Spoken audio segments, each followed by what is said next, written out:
Speaker of the House, Ms. Pelosi. The Speaker is recognized. Thank you, Madam Speaker. I thank the gentleman for yielding and for giving us this opportunity to express our sympathy and sadness and recognize the tremendous contribution of Benazir Bhutto to the cause of democracy.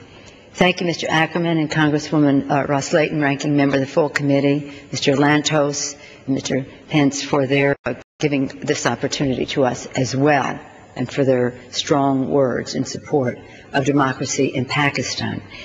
Benazir Bhutto, should I say, about 15 years ago, she came to this chamber of Congress, one of the first women ever to address a joint session of Congress.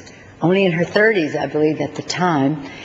She inspired us, she filled us with hope, and the confidence which she projected gave us the confidence that democracy could come to Pakistan.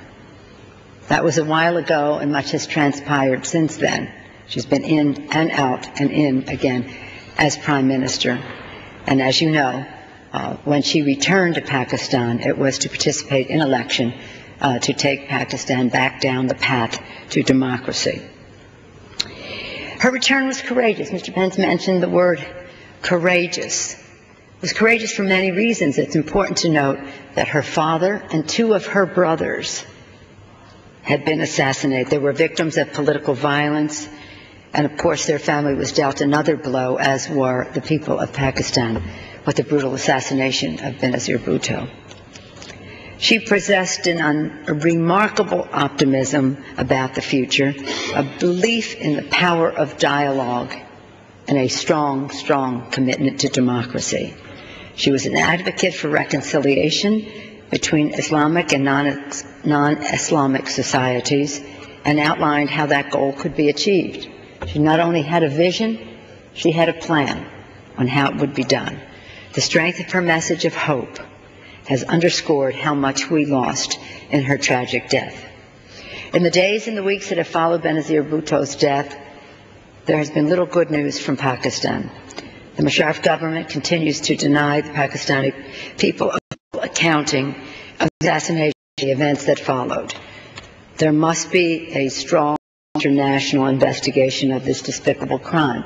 I acknowledge and recognize that the government has accepted assistance from Scotland Yard and the government of Great Britain. But the government has delayed the scheduled parliamentary elections while continuing to jail democratic activists, journalists, suppress journalists, and shut out international monitors. The Bush administration must continue to press Pakistani government to ensure that the coming election is free and fair. I think it's important to note, my colleagues and Madam Speaker, that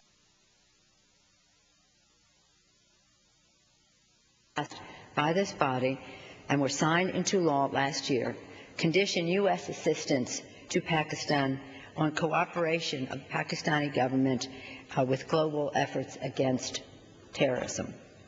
Since 2001, Pakistan has received nearly $10 billion in U.S. assistance.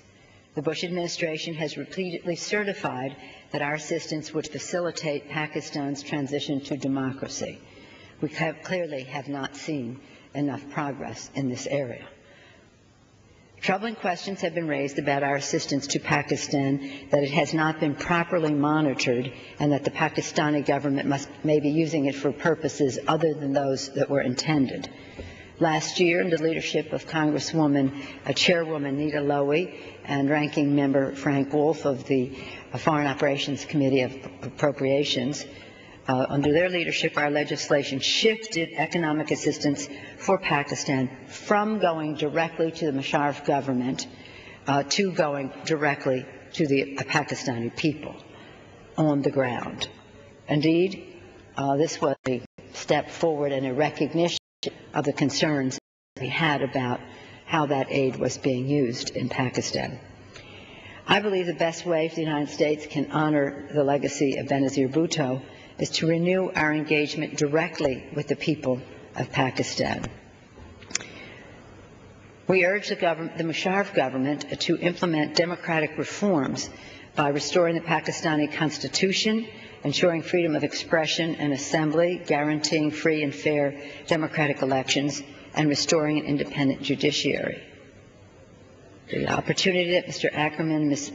Ross-Layton, Congressman Lantos, and Mr. Pence have given us today to give an overwhelming vote in support of this resolution can tell the world that, again, we have gone on record in support of the democratic hopes of the Pakistani people and to pay tribute to the legacy of Benazir Bhutto. I know I speak for all members when I express my condolences to the family of Benazir Bhutto, but also of all the others who've lost their loved ones in this tragic incident of violence and assassination in Pakistan. With that, I give back the balance of my time. Thank you, Mr. Chairman.